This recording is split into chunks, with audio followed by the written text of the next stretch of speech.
बिस्मिल्लाहिर्रहमानिर्रहीम। Dear students, अस्सलामु अलैकुम। इंग्लिश क्लास 9 के लेक्चर नंबर 14 के साथ, और आज हमारा टॉपिक है कॉम्प्रिहेंसिव पैसेज नंबर 5 और 6 अनसॉल्व्ड। वो पैसेज हैं जो अनसॉल्व्ड हैं या फिर ग्रामर का हिस्सा है। पैसेज नंबर 5 और 6 इसको मैं ट्रांसलेट भी करूंगा, इसमें कुछ वर्ड मीनिंग होंगे टफ, उनको भी मैं नोट करवाऊंगा। पेंसिल लेकर साथ साथ नोट कर लें। बिस्मिल्लाहिर्रहमानिर्रहीम। Early rising is a good habit.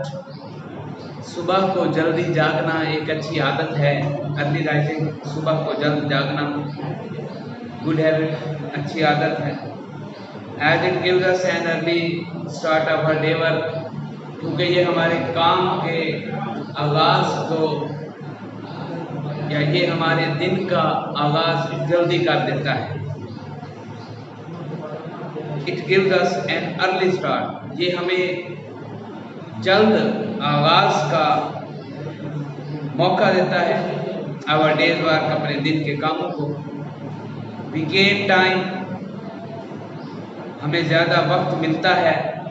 While the late risers are sleep, उस वक्त जब देर से उठने वाले सो रहे होते हैं हमें वो वक्त मिल जाता है। वी गेन टाइम, हमें वो वक्त मिल जाता है, हम वो वक्त हासिल कर लेते हैं, हम वो वक्त अपना लेते हैं। वाइल, जबकि लेट राइजर, देर से जागने वाले, आर स्लीप, सोए हुए होते हैं। Early risers have another advantage, सुबह जल्द उठने वालों को एक और फायदा भी है। आल्सो एडवांटेज, फायदा, मफाद,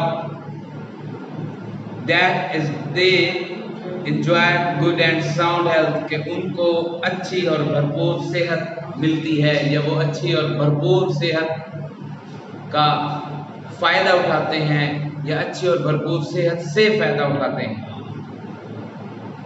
सुबह जागने वालों को एक और फायदा होता है, एक और एडवांटेज है, एक और फायदा है कि उनकी सेहत अच्छी रहती है। Those who are out of bed early, वो लोग जो सुबह जल्दी उठते हैं, हैव प्लेंटी ऑफ टाइम, उनके पास बहुत सारा वक्त होता है। टू डू देयर वर्क, अपना काम करने के लिए। केयरफुली, एहतियात से। स्टेडली, साबित कदमी से।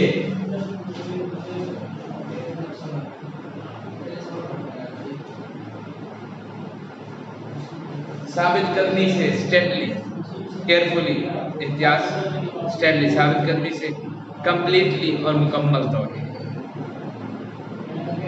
वो लोग जो सुबह जल्दी उठते हैं उनके पास बहुत सारा वक्त उनके कामों को सरंजाम देने के लिए, उनके कामों को साबित कदमी और एहतियात से सरंजाम देने के लिए बहुत सारा वक्त होता है।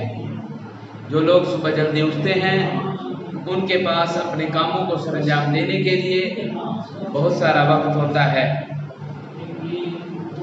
The early riser is always happy, सुबह जल्द उठने वाला हमेशा खुश रहता है। फ्रेश एंड स्मार्ट, वो हशाश बशात और तरोताज़ा रहता है।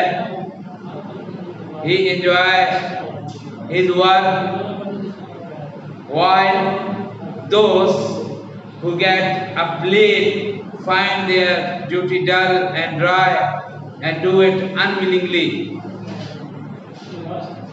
He enjoys, वो लुत्फ उठाता है, his work, अपने काम से। while those, जबकि वो who get up late, जो देर से जागते हैं, देर से उठते हैं, find their duty dull and dry, उनको उनकी जो जिम्मेदारी है, उनके जो काम हैं, इंतहाई खुश्क और बोरियत भरे होते हैं। डल एंड ड्राई, खुश्क और बोरियत भरे।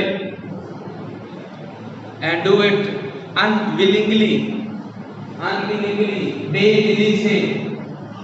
एक होता है चीज को दिल से अदा करना, होता है ख्वाहिश से, जोश और जज्बे से, एक होता है अनविलिंगली, ना चाहते हुए, बेदिली से, यानी आपका दिल नहीं लग रहा उसमें, आपका दिल नहीं मान रहा, तो उस वक्त जब आप कर रहे होते हो वो कहलाता है अनविलिंगली, ना चाहते हुए, बेदिली से।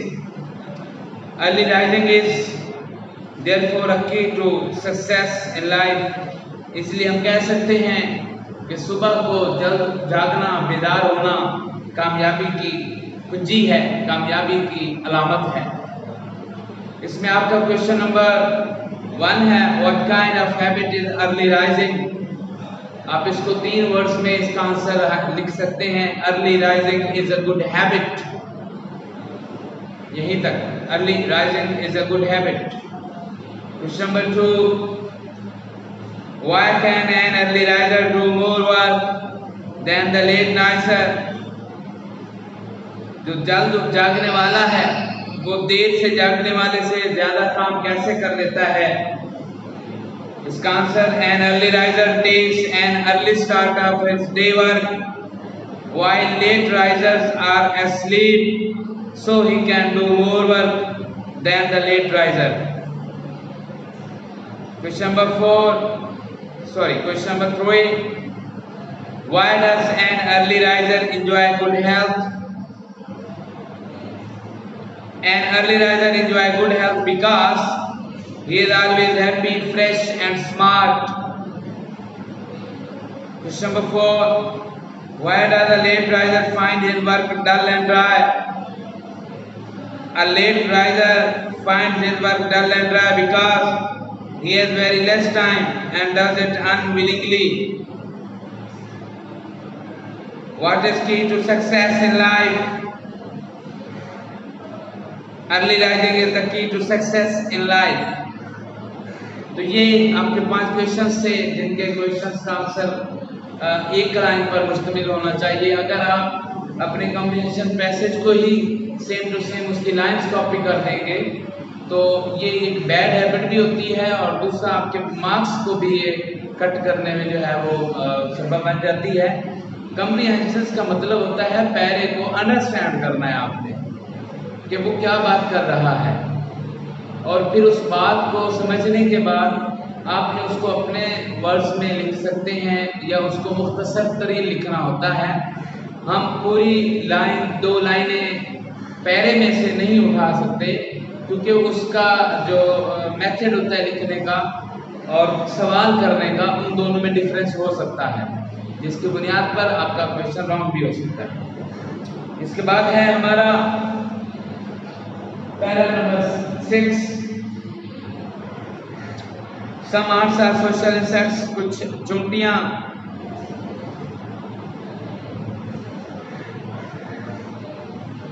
समाजी होती हैं। सोशल इंसेक्ट्स का मतलब होता है समाजी, और समाजी से क्या मुराद है? जो मिलजुल कर रहते हैं।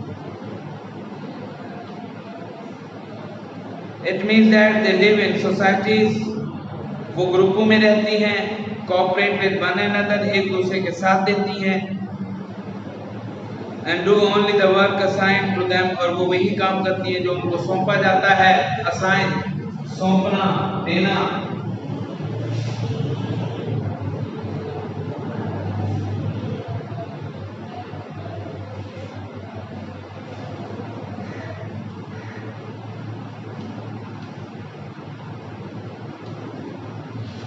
They go out in search of food, वो खाने की तलाश में बाहर जाती हैं। In an orderly fashion, marching in lines and columns, वो अपनी खुराक या खाने की तलाश में मामूल के मुताबिक लाइन बनाकर, कतार बनाकर इधर उधर घूमती हैं, मार्च करती हैं, चलती फिरती हैं। लाइन्स और कॉलम्स यानी कतार बनाकर, कॉलम बनाकर, तरतीब से। लाइक अ सोल्जर, सिपाहियों की तरह। Different group of social ants have different jobs to do.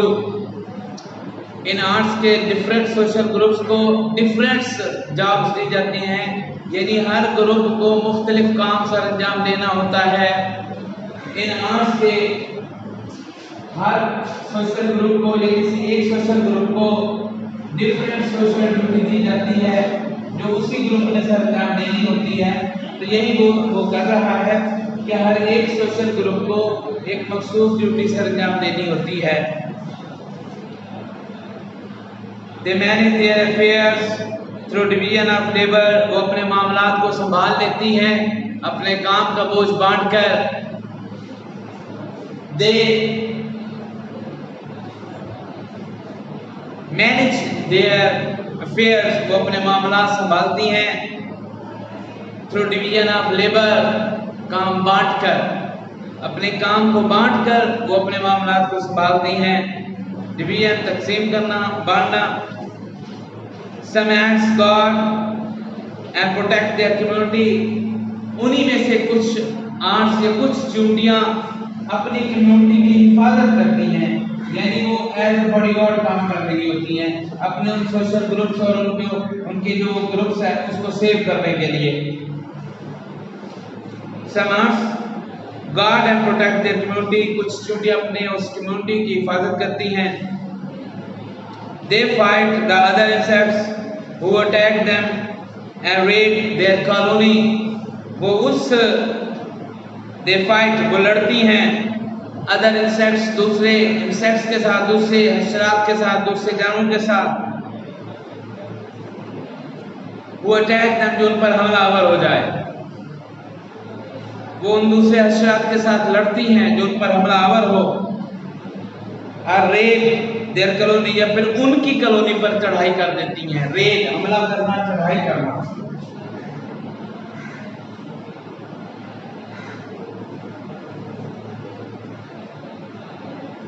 हमला करना या चढ़ाई करना, इसको बोलते हैं रेड करना।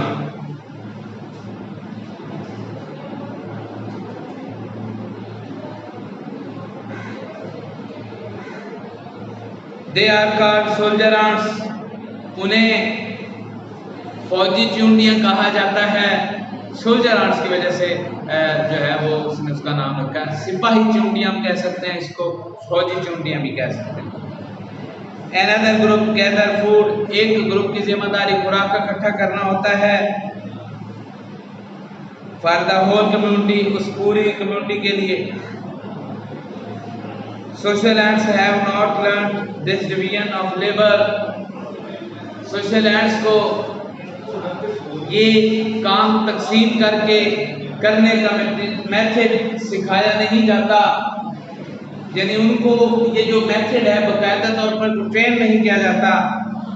They have inherited it, वो उन्हें विरसे में मिलता है। तो अब इसके क्वेश्चंस हैं, मैं रीड कर रहा हूँ। What do you mean by social ants? इसका answer, social insects mean the insects that live in societies and work together. Question 2, why are some ants called social insects? Some ants are called social insects because they live in societies and cooperate with one another. How do the ants cooperate with one another? The ants cooperate with one another by doing only the work assigned to them. What principle do they follow while doing their work? While doing their work, they follow the principle of division of labor. Why are the members of certain group called soldier ants? The members of a certain group are called soldier ants because they fight with other insects who attack or raid their colony. How have the ants learned the principle of division of labor?